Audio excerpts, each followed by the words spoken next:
Welcome everybody, and thank you for joining us on this video. We'll be talking about investing in the distressed debt market. This is part of the video series brought to you by the Global Restructuring and Insolvency Group at Norton Fulbright.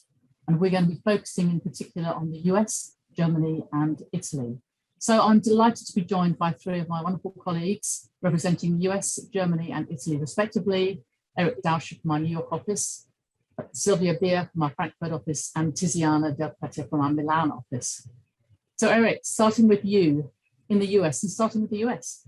Chapter 11, the US Bankruptcy Act, is seen as an all-powerful tool to restructure businesses and is particularly used for international groups because of its global reach. From a buyer's point of view, how would you buy a business or its assets out of Chapter 11, and what are the advantages and pitfalls to look out for? Thank you, Sarah. Chapter 11, while maybe not all powerful, certainly does provide some interesting tools for buyers of distressed assets to process an acquisition. Today, we'll talk very briefly about Section 363, which is essentially a straightforward sale process for buying an asset out of a Chapter 11 case. Chapter 11 provides a number of advantages to an acquirer of a distressed asset, but two are particularly important. First, an asset acquired through Chapter 11 and through Section 363 in particular can typically be acquired free of liens, claims, and encumbrances that may have existed on the asset previously. Now, those liens, claims, and encumbrances aren't extinguished. They'll follow the proceeds of the sale. But as far as the buyer is concerned, it's a clean asset. The next important protection is that the transaction typically, except in very unusual circumstances, isn't subject to being unwound after it's been approved and consummated. So a buyer of a distressed asset typically doesn't need to worry too much down the road about somebody coming back and trying to take the asset back from them. This doesn't mean there aren't some challenges to prosecuting a Section 363 sale. Maybe most importantly, it is a public process that's designed to maximize value for the debtor's estate. While this is an advantage to most stakeholders in a bankruptcy case, from a buyer's perspective, obviously potentially advertising the asset that's being acquired and potentially attracting competition isn't necessarily a good thing. It's also important to point out that just because the asset is being acquired free of liens, claims, and encumbrances doesn't mean that the buyer is completely free from the due diligence process. Still important to do your homework, still important to carefully craft your asset purchase agreement, still important to very carefully put together the proposed sale order that's going to close out that transaction.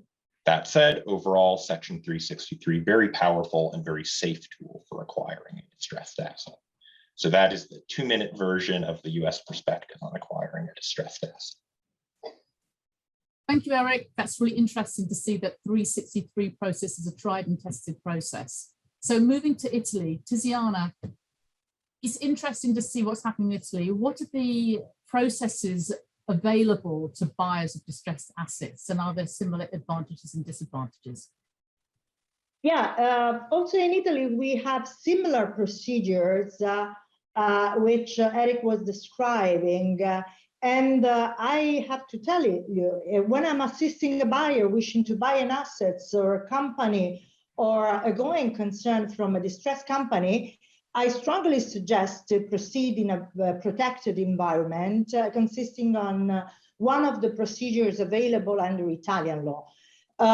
Depending on the level of indebtedness and the complexity of the distressed company, there are several procedures available. A procedure where the involvement of the court is inexistent, procedures which require a blessing from the court, and in extremis, there are also procedures where the acquisition occurs in the context of bankruptcy, which are totally different from the other procedures, which are procedures pre-insolvency proceedings.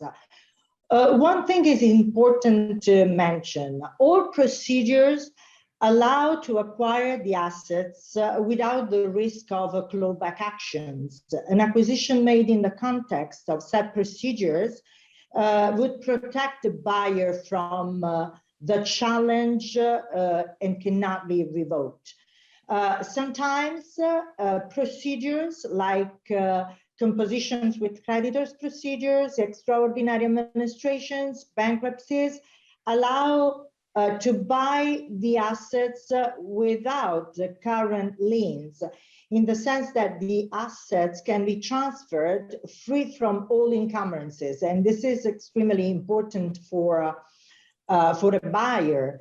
Of course, this does not mean, as in the case of US, this does not mean that you can buy without carrying out a due diligence, because other issues can be regulated when you buy an asset from a distressed company. So not only the risk of clawback actions or the existence of liens, but other issues can come out. So it is important to carry out due diligence. One limited disadvantage could be timing. Although law does not require in most of the cases a certain procedure to follow, of course, buying in the context of a procedure is not the same as buying in a one-to-one negotiation. And as far as confidentiality, I would say that in our case, the contents of the agreement can be kept confidential. In certain cases, the plan must be disclosed, but it does not mean that all the contents of the agreement must be disclosed. The plan have to be disclosed. And this means basically that there could be a disclosure of the existence of an agreement, but not the contents of the agreements. This is really in very general terms. Then we have to see the situation on a case-by-case basis. Back to you, Sarah. Thanks, Tiziana. That's interesting to see what is available in Italy. And of course, we'll be looking out for the new Code of Crisis Act coming through, being implemented later this year. Sylvia, moving to Germany, I know there's been a new restructuring process in 2021, but I wonder what processes are available. Are there similar processes for purchasing distressed assets in Germany? Yeah, thanks, Sarah. First of all, in Germany, we have to make a strict distinction between the pre-insolvency and insolvency stage when buying a distressed company. In insolvency, we have indeed a very buyer-friendly court procedures. For example, this protective shield of proceedings, which can exclude all liability and clawback risks for investors for the past. So the due diligence period is usually very short here, and many private equity companies prefer to buy a distressed company from the insolvency administrator.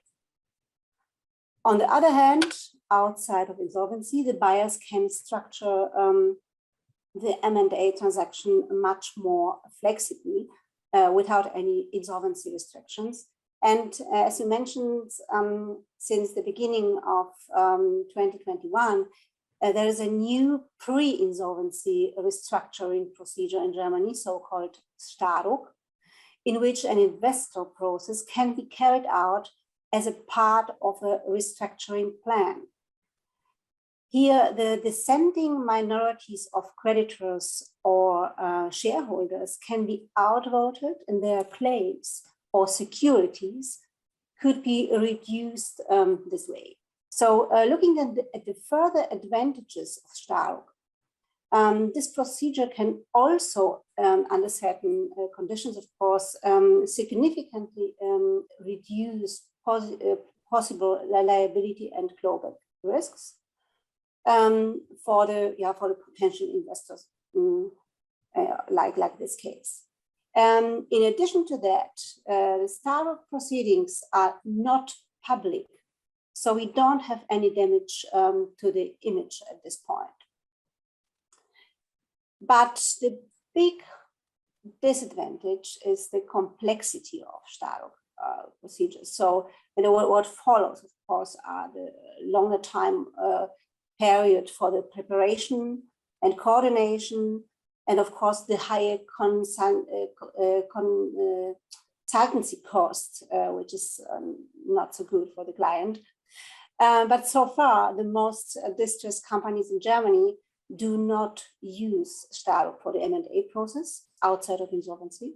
But let's see what the market development in the future says. Thank you. Back to you.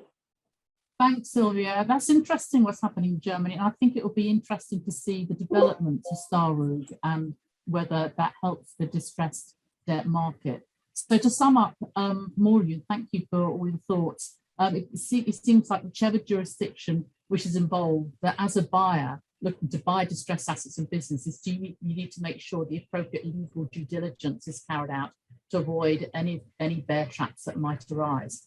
So thank you for your time, and thank you everybody for joining us. If you have any questions on what has been discussed in this video, please do contact us. Our contact details are on our website at Norton Fulbright. And thank you again for joining us. Thank you. Thank you.